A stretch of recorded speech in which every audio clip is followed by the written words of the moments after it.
ఇప్పుడు ఒక ఫోల్డింగ్ మీద ఉన్న క్లాత్ని మళ్ళీ ఇంకొక ఫోల్డింగ్ అయితే వేసుకోవాలి. వేసుకున్న తర్వాత ఇప్పుడు మనము పొడవు తీసుకోవాలి. హ్యాండ్ పొడవు 15 ఇంచులు మనకు కావాలి.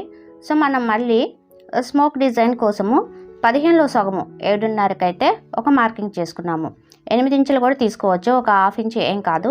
ఇప్పుడు హ్యాండ్ లూజ్ మనకి ఎంత ఉందో అంత మార్కింగ్ అయితే చేసుకోవాలి. అలాగే 2 ఇంచెస్ ఖర్చుల కోసము నేను 5 ఇంచెస్ పెట్టాను, అలాగే 2 ఇంచెస్ ఖర్చుల కోసం పైన అనేది ఒక స్ట్రైట్ లైన్ అనేది డ్రా చేసుకున్నాను అనమాట, ఎగుడు దిగుడు లేకుండా ఉండటానికి. ఇలా చేసుకొని ఆ లైన్ దగ్గర 1.5 ఇంచు వరకు కూడా స్ట్రైట్ లైన్ తీసుకున్నాను. అలాగే ఈ చివరన మనకి 3 ఇంచెస్ డౌన్ చేసుకోవాలండి, హ్యాండ్ షేప్ కోసం అనమాట. ఇక్కడ ఆర్మ్ రౌండ్ ఎంత ఉందో అంత మార్కింగ్ అయితే చేసేసుకోండి, 2 ఇంచెస్ ఖర్చుల కోసము. ఇలా చేసుకున్న తర్వాత హ్యాండ్ షేప్ అనేది ఇచ్చేసేయండి. ఇలా హ్యాండ్ షేప్ ఇచ్చుకోవాలి. ఇప్పుడు మనము ఈ ఖర్చుల పాయింట్ లూజ్ పాయింట్ని కలిపేసుకుందాము. చూసారు కదా, 2 ఇంచెస్ ఖర్చుల కోసం పెడతాం కదా మామూలు హ్యాండ్కి అయితే, దానికంటే ఇంకొక 1 ఇంచ్ ఎక్స్ట్రా పెట్టుకోవాలన్నమాట. ఇక్కడ కూడా కొంచెము ఎక్స్ట్రా మార్కింగ్ చేసుకోండి, ఒక హాఫ్ ఇంచ్ వరకు కూడా ఎక్స్ట్రా మార్కింగ్ చేసుకోండి కింద కూడా.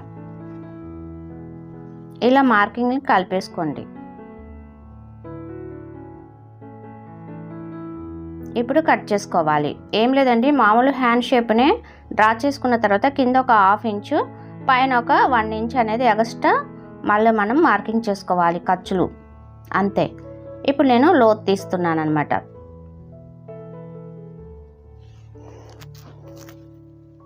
ఈ విధంగా లోతు చేసుకున్న తర్వాత 2 లేయర్స్ మాత్రమే మనం కట్ చేసుకోవాలి. చూడండి 4 లేయర్స్ ఉంటుంది కదా, 2 హ్యాండ్స్ 4 లేయర్స్ అనమాట.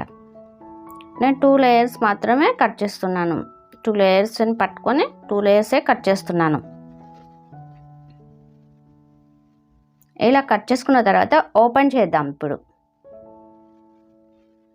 ఓపెన్ చేసి సెంటర్ పాయింట్ అనేది గుర్తుపెట్టుకోవాలి, పైన కింద స్ట్రైట్ లైన్ తీసుకోండి.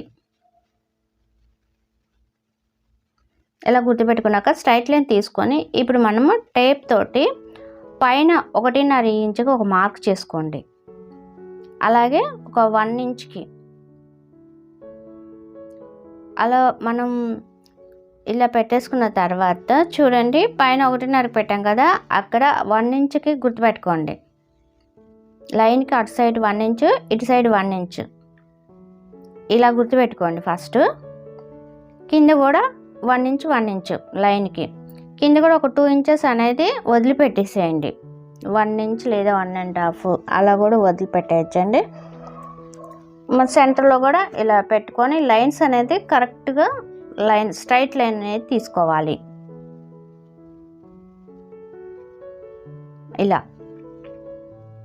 స్ట్రైట్ లైన్ తీసేసుకున్న తర్వాత ఇప్పుడు ఇలా బాక్స్ తీసుకోండి. మనము ఖర్చులు వదిలేసాం కదా, కింద పైన 1 ఇంచ్ అట్లాగా 2 ఇంచెస్ అక్కడ ఒక లైన్ తీసేసుకొని ఇప్పుడు మనం టేప్ పెట్టేసుకొని 1 ఇంచ్ 1 ఇంచ్కి మొత్తం కూడా గుర్తు పెట్టేసుకోవాలి ఈ బాక్స్లో.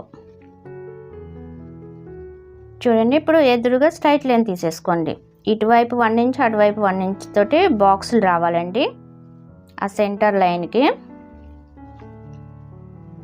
ఇప్పుడు ఈ విధంగా మీరైతే లైన్ డ్రా చేయండి, ఈ కార్నర్ నుంచి ఈ కార్నర్ వరకు. మళ్ళీ ఇక్కడ బాక్స్ వదిలేసి మళ్ళీ ఒకే డైరెక్షన్లో మీరు లైన్స్ అనేది డ్రా చేసుకోవాలి. ఇప్పుడు నెక్స్ట్ దాంట్లో ఎదురు బాక్స్ వదిలేసి, అంటే అవతల బాక్స్లో ఉందనుకోండి లైన్ గీసి అక్కడ ఎదురుగా మనకు వదిలేసి నేను ఎలా డ్రా చేస్తున్నా అలాగా. ఇప్పుడు ఆపోజిట్ డైరెక్షన్లో అయితే నేను లైన్ డ్రా చేస్తున్నాను. ఇప్పుడు ఈ లైన్స్ని ఈ విధంగా స్టిచ్ చేసుకోవాలన్నమాట. ఇదంతా మనము రాంగ్ సైడ్ మాత్రమే చేసుకోవాలండి. హ్యాండ్కి రాంగ్ సైడ్ మాత్రమే మనము స్టిచ్చింగ్ చేసుకుంటున్నాము, అలాగే మార్కింగ్ కూడా చేసుకోవాలి. ఇలా నేను ఏ విధంగా అయితే స్టిచ్ చేశానో మీరు కూడా అదే విధంగా స్టిచ్చింగ్ అనేది చేసుకోండి, సూదికి పెట్టుకొని దారాన్ని. ఇప్పుడు ఏ విధంగా లైన్ని నేను స్టిచ్చింగ్ అనేది వేసానో చివరిలో ఒక నాట్ వేసుకోండి. 1 అలా 2 కూడా వేసుకోవచ్చు, 2 వేసేయండి.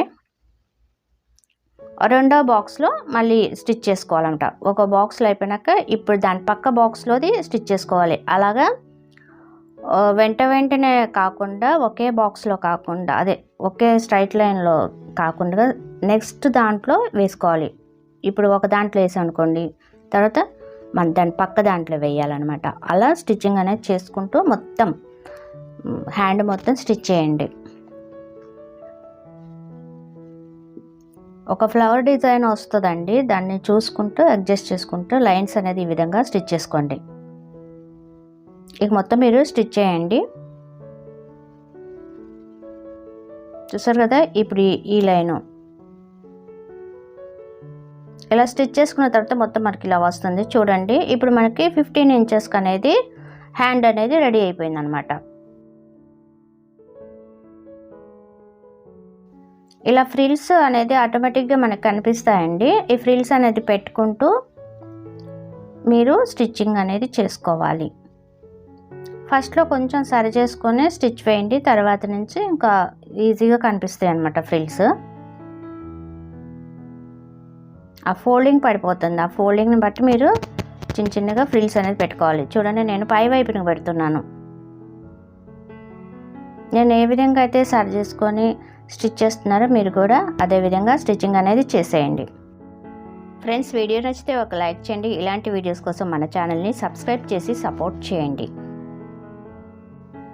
ఇదే విధంగా మనము రెండో వైపు కూడా స్టిచ్ చేసుకోవాలండి. చూడండి, ఇలాగా చిన్నగా సర్దేసుకోండి. అక్కడ ఫ్రిల్స్ మనకి కనపడుతుంటాయి, కానీ ఒక షేప్ వచ్చేలాగా సరి చేసుకుంటూ మంచిగా నిదానంగా స్టిచ్ చేసుకోండి. అయిపోయింది కదా. ఇప్పుడు రెండో వైపు కూడా స్టిచ్ చేసుకోవాలి. రెండు వైపులా స్టిచ్ చేసిన తర్వాత మనకి ఈ విధంగా ఉంటుంది అనమాట హ్యాండ్. బోర్డర్ అనేది మీరు ఏదో ఒకటి వేసేయండి. నేను వైట్ కలర్ వేసాను. హ్యాండ్ అనేది ఈ విధంగా వస్తుంది.